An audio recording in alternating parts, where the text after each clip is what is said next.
싱가포르의 수상 리쿠안유가 세상을 떠났습니다. 그가 세상을 떠났을 때 온 국민들은 며칠을 눈물을 흘리면서 그를 추모했습니다. 그는 싱가포르의 아버지로 불렸고 모든 것을 뛰어넘어 나라 자체를 싱가포르의 여러분 리쿠안유의 싱가포르라고 할 정도의 그런 거룩한 백성들에게 영향력을 준 사람이에요. 리쿠안유는 국민의 스승이었고 지도자였습니다.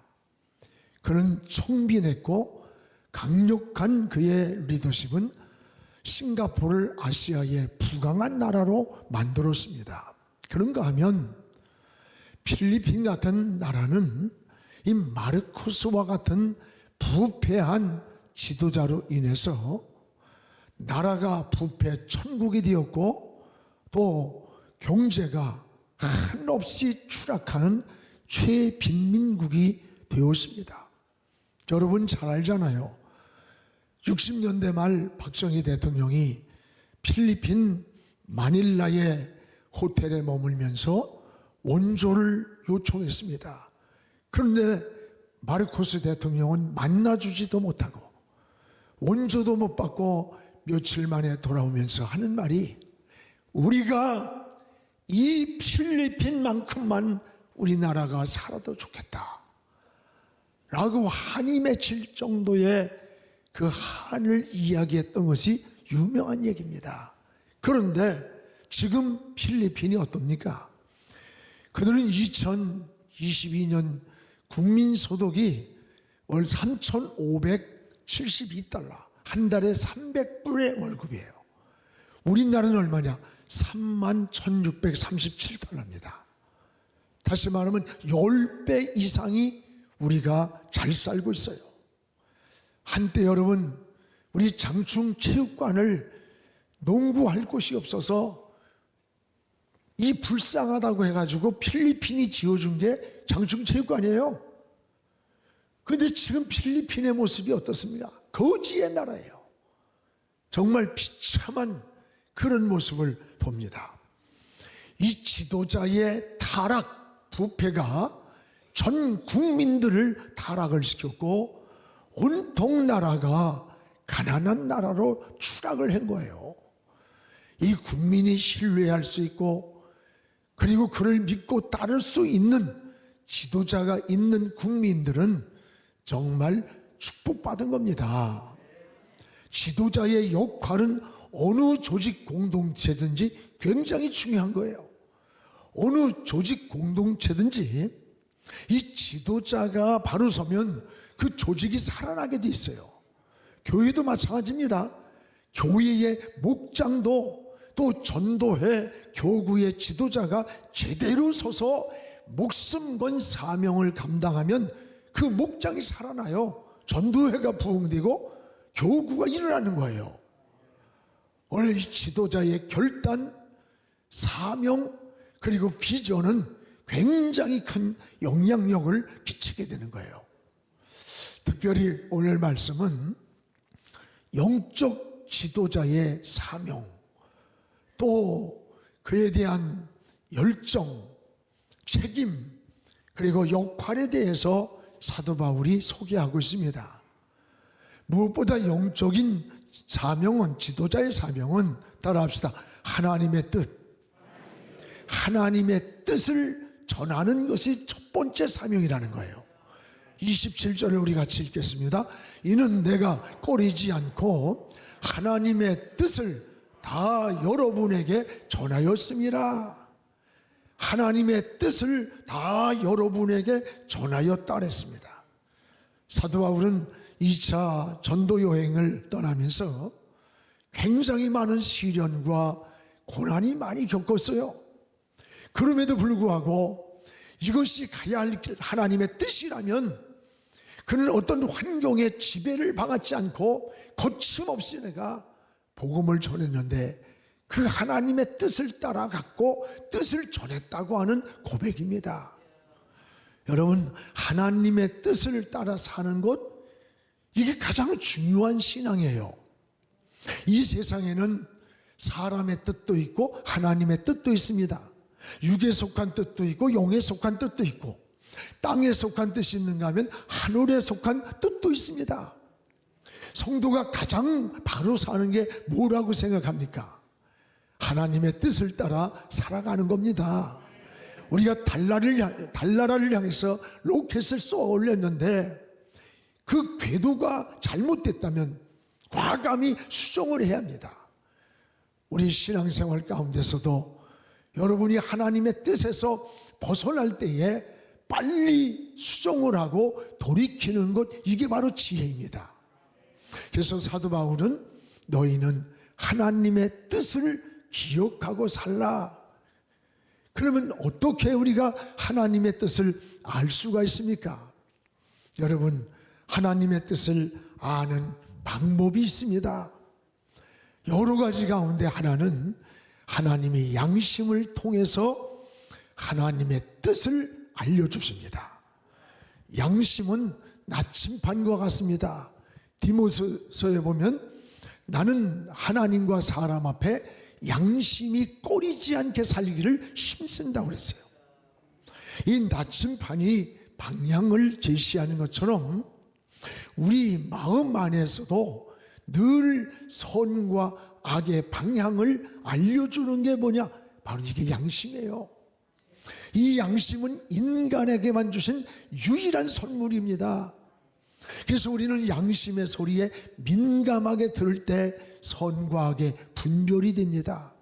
또 하나님의 뜻을 분별하게 되는 겁니다. 또 하나는 환경을 통해서 하나님의 뜻을 알려주십니다. 여러분, 시편 50편 15절 같이 읽어봅시다. 환난 날에 나를 부르라.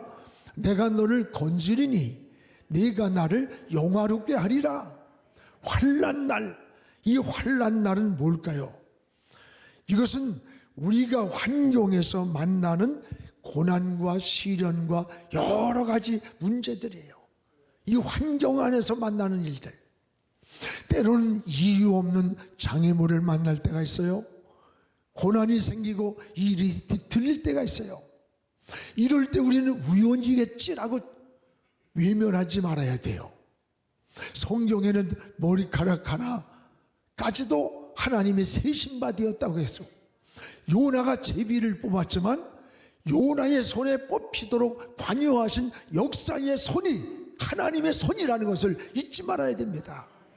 그래서 우리는 영적인 깨달음이 있는 사람들은 고난이 올 때 절망하고 낙심할 것이 아니라, 우리가 이상한 고난이 오고 뭔가 뒤틀리고 뭔가 길이 자꾸 막히면 하던 일을 멈추고 하나님을 바라봐야 돼요.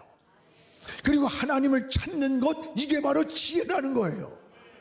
그래서 여러분, 환난 날에 나를 부르라, 하나님을 찾으라는 거예요. 그럼 그 하나님이 너를 건지리니, 이 건진다는 말이 구원이에요. 구원은 영혼만이 아니에요. 병든 우리의 삶, 병든 정신, 병든 영혼, 우리들이 막힌 것, 실패한 것, 이런 모든 것들로부터 우리를 건져주신다는 겁니다. 사랑하는 여러분, 우리 그리스도인들은 환난이 올 때, 시험을 만날 때, 고난이 올 때, 고통이 올 때, 길이 막힐 때 하나님께 무릎을 꿇으시기 바랍니다. 그리고 하나님을 찾으시기 바랍니다. 하나님이 건져주십니다. 이게 바로 믿음인 것입니다. 사랑하는 여러분, 성경을 보십시오. 성경에 보면 하나님의 뜻이 아니면 하나님이 그 길을 근본적으로 막았습니다. 이 발람이 발락의 유혹을 받아가지고 자기 백성을 저주하러 떠나는가, 죄악의 구렁텅이에 몰아넣고 이방인들과 혼음을 시키는 거예요. 그때 하나님께서 발람의 가는 길을 어떻게 했어요? 당나귀가 그 길을 막았습니다. 안 가고 멈추는 거야. 막 채찍을 때리니까 당나귀가 견디지 못하고 벽에다가 막 비벼버리는 거야. 그러니까 이 발람이 당나귀를 죽이려고 칼을 뽑을 때, 그때 눈이 열렸습니다. 눈이 열려 보니까 앞에서 화용검을 가지고 오기만 하면 죽이려고 천사가 기다리고 있는 거예요. 우매한 발람도 보지 못한 이 모습을 미물의 짐승 당나귀가 보고 거기에 길을 멈췄던 거예요. 오늘 여러분, 하나님의 뜻이 아니면 그 길이 막히는 거예요. 여러분, 때로는 꼬이는 것 같지만 그러나 다시 수정하고 하나님을 바라보시기 바랍니다. 주님을 찾으시기 바랍니다. 하나님이 건져주시는 거예요. 또 하나는 우선순위를 하나님께 두면 뜻이 보입니다. 놀라운 일입니다. 여러분, 마태복음 6장 33절에 너희는 먼저 그의 나라와 의를 구해라. 그리하면 이 모든 것을 너희에게 더해주리라 그랬어요. 우리가 열심히 하는 게 중요합니다. 헌신이 중요합니다. 희생이 중요합니다. 그러나 더 중요한 게 뭔지 압니까? 우선순위예요. 우선순위. 하나님은 우선순위를 먼저 요구하는 거예요. 너희는 먼저 그의 나라, 하나님의 나라입니다. 의를 구하라. 의는 믿음이에요. 너희가 먼저 하나님 나라를 위해 살기를 구하고 먼저 믿음으로 살기를 구할 때 하나님은 이 모든 것을 너희에게 더해주리라는 약속입니다. 이 모든 것이 뭐예요? 이 말씀 전에 나오는 무엇을 먹을까 마실까 입을까 의식주 문제예요. 하나님은 의식주가 필요 없다는 게 아니에요. 우리의 필요한 걸 너무 잘 아세요. 문제는 우선순위예요. 우선순위를 먼저 하나님의 나라, 먼저 믿음의 길을 가라는 거예요. 그리하면 너희들이 필요한 이 모든 의식주를 내가 플러스 알파 더해주겠다는 약속인 겁니다. 올 여름 우리의 신앙을 돌아보십시오. 우선순위가 중요하다는 것을 깨닫기를 바랍니다.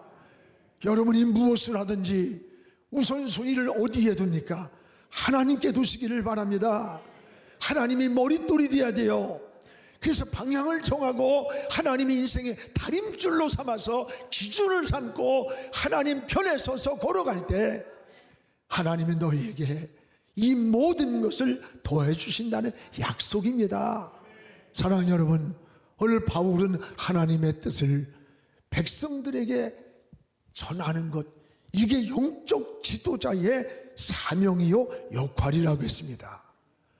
여러분, 말씀을 통해 이 하나님의 뜻을 증거할 때, 어떤 일을 선택하고 결정할 때 현상만 보고 결정하지 말고 먼저 하나님을 생각하세요. 하나님을 바라보세요. 그리고 무릎을 꿇고 하나님께 물으시기 바랍니다. 그러면 그 길이 하나님의 뜻을 찾게 되는 겁니다. 또 하나는 이 영적인 지도자를 세우는데 세 가지 목적이 있음을 알려줍니다. 오늘 28절을 우리 같이 한번 읽겠습니다. 여러분은 자기를 위하여 또는 온 양떼를 위하여 삼가라. 성령이 그들 가운데 여러분을 감독자로 삼고 하나님이 자기 피로 사신 교회를 보살피게 하셨다. 여기 하나는 영적인 지도자는 먼저 자기를 살필 줄 알아야 된다 그랬어요. 자기를. 여러분, 지도자는 늘 자신을 살피는 일이 우선이 되어야 합니다. 자신을 살피라는 말은 주의 일에 집중을 하라. 주의를 집중하라. 관심을 가지라. 더 나아가 조심하라 라고 하는 뜻이 살핀다는 거예요. 그렇습니다. 지도자는 먼저 자신을 살피는 일이 먼저가 돼야 돼요. 다른 사람에게 신뢰를 받아야 지도력, 리더십을 발휘할 수 있는 거지.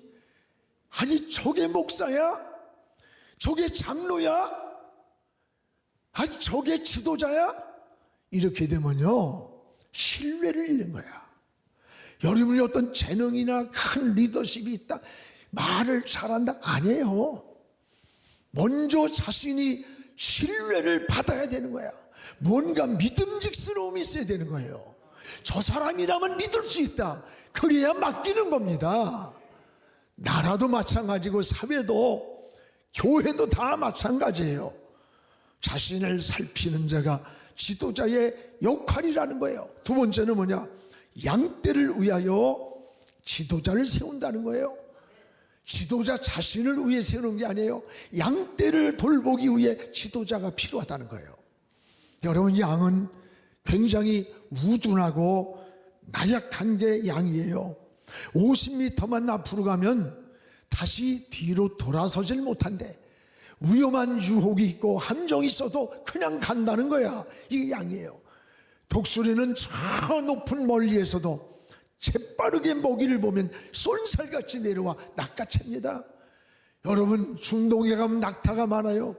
낙타는 멀리서도 목을 쭉 뽑으면 마실 물을 발견하고 그 물을 오아시스를 찾아간다는 거예요. 그런데 양은 자기를 방어할 능력이 없어. 양이 싸움을 할 줄도 몰라. 양은 철저히 목자가 없이는 혼자 보호도 받을 수 없고 인도도 받을 수 없는 게 양이라는 거예요. 다윗은 하나님은 나의 목자라고 고백을 하고, 그리고 나는 하나님의 기르시는 양이다 라고 고백하는 것을 봐요. 양떼를 위하여 지도자를 세운다.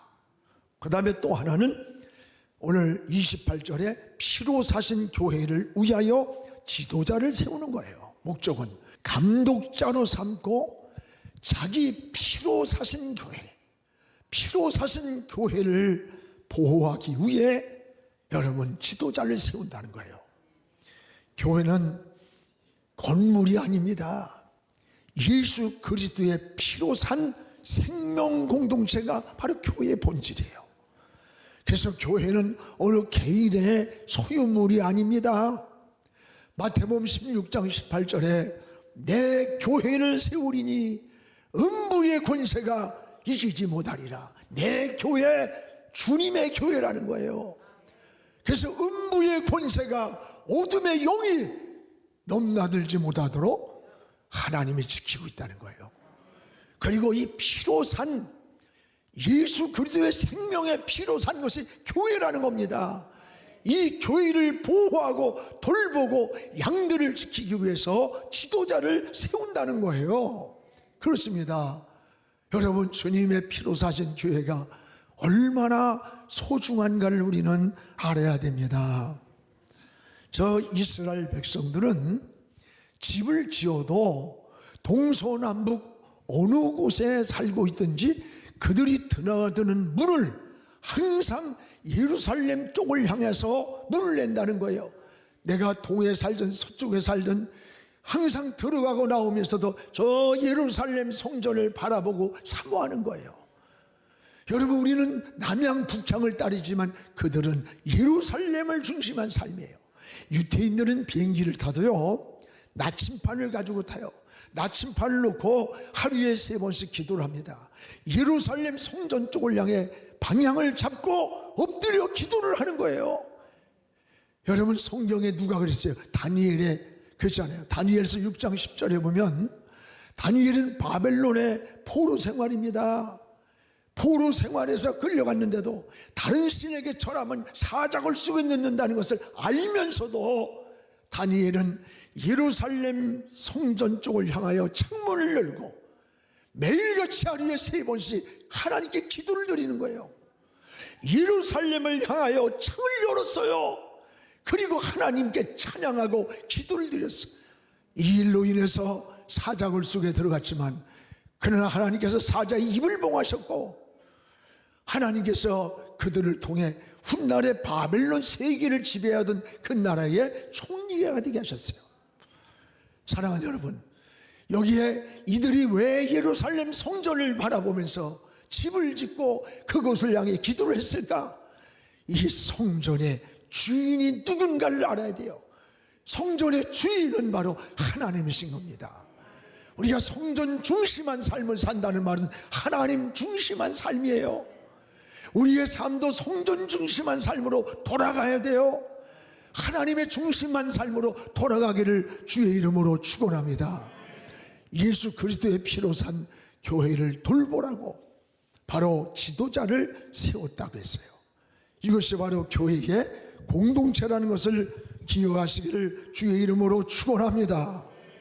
또 하나, 성도는 영적 지도자와 항상 함께 해야 돼요. 오늘 29절을 우리 같이 읽겠습니다.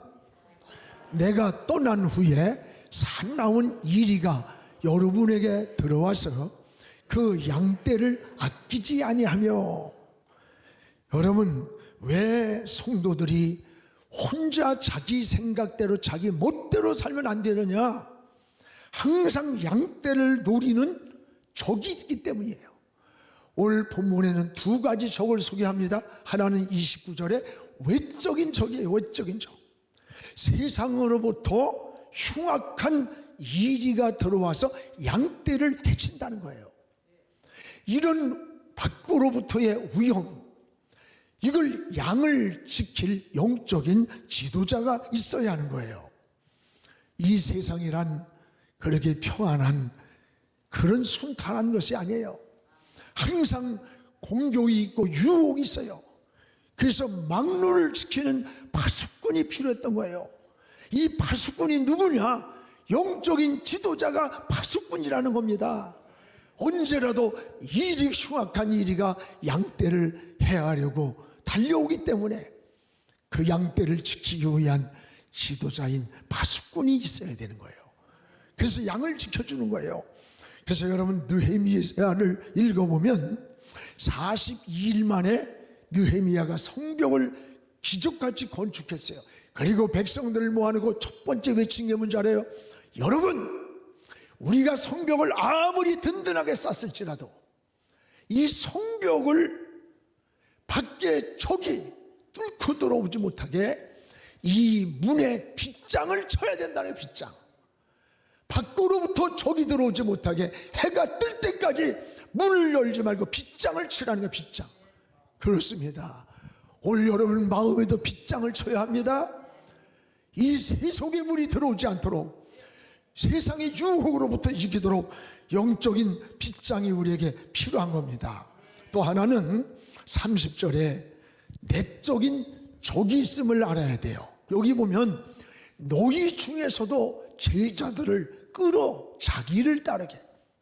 이거는 밖의 적이 아니에요. 안의 적이에요. 내적인 적이에요. 여러분, 항상 적은 멀리 있는 게 아닙니다. 우리 안에 있다는 것을 알아야 돼요. 여호수아가 가나안을 정복할 때 여리고성을 무너뜨렸어요. 요단강을 건넜어요. 마지막 저 가나안 땅을 눈앞에 두고 작은 아이성이 있어서 아무것도 아니야. 그런데 그 아이성 앞에서 이스라엘 백성들이 전패를 한 거예요. 그때 여호수아가 하나님 앞에 통곡을 합니다. 여호수아서 7장 6절에 보면 옷을 찢으면서 막 울부짖으면서, 여기까지 승리를 주신 하나님, 어찌 작은 아이성 앞에서 우리가 전패를 해야 합니까? 라고 부르짖을 때 하나님께서 말씀했어요. 이 너희들의 적은 밖에 있는 게 아니라 너희 안에 있다고 그랬어요. 그래서 여호수아는 12지파를 다 계수를 해봤더니 유다 지파에 속한 아간이라는 사람이, 다른 사람은 전쟁을 하고 있을 때 탐욕 때문에 장막 뒤에 숨어서 저 전쟁에서 승리하며 빼앗아왔던 금은 보석 같은 전리품들을 다 감춰놓고 있는 거야. 하나님께서는 그 아간을 지적하셨고 그 아간을 끄집어내어서 돌로 쳐 죽였어요. 하나님은 전쟁에 승리를 주셨습니다. 여러분, 적이 밖에 있는 게 아니에요. 멀리 있는 거 아닙니다. 여러분 안에 있을 수 있어요. 여러분 가정 안에 가장 친했던 곳에, 가장 믿었던 곳에, 가장 의지했던 곳에, 거기에 적이 있다는 것을 잊지 말아야 되는 거예요. 사람은요, 사람 믿지 마세요.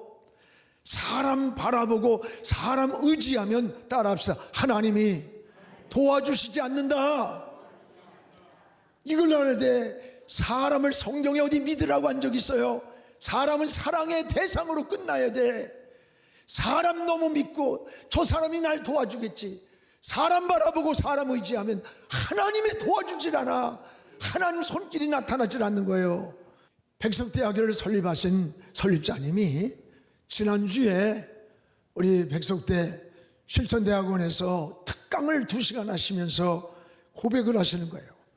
45년 백석대학 백석총회를 이끌어오면서 가진 어려움이 있어도 한 번도 사람을 의지하고 사람에게 손을 내밀지 않았다는 거야. 한 번도. 여러분 16년 동안을 남 모르게 물로 배를 채우면서도 하나님만 의지했대. 한 번도 사람을 의지하고 사람의 도움을 기대하지 않았다는 거야. 그게 오늘의 이 하나님의 역사를 이루었노라고 하는 그 고백을 할 때 정말 가슴이 찡하더라고요. 그렇습니다. 여러분 너무 사람 믿지 마세요. 너무 사람 의지하지 마세요.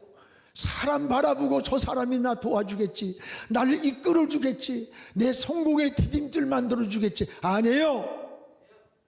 하나님의 도움이 있어야 돼. 하나님이 도와주셔야 돼. 하나님이 붙잡아줘야 돼. 하나님이 세워줘야 돼. 하나님이 일으켜줘야 되는 겁니다. 이게 우리의 신앙인 겁니다. 여러분 저기 밖에만 있는 게 아니에요. 여러분 안에도 있음을 잊지 않기를 바랍니다. 그럼에도 불구하고 우리에게 영원한 생명이 되고 영원한 스승이요 영원한 지도자가 있습니다. 바로 예수 그리스도이십니다. 오늘도 예수 그리스도를 온전히 신뢰하십시오. 그분을 바라보십시오. 그 앞에 무릎을 꿇고 이 사순절의 주님의 발자취를 따라가는 그런 믿음의 삶이 여러분이 되기를 주의 이름으로 축원합니다.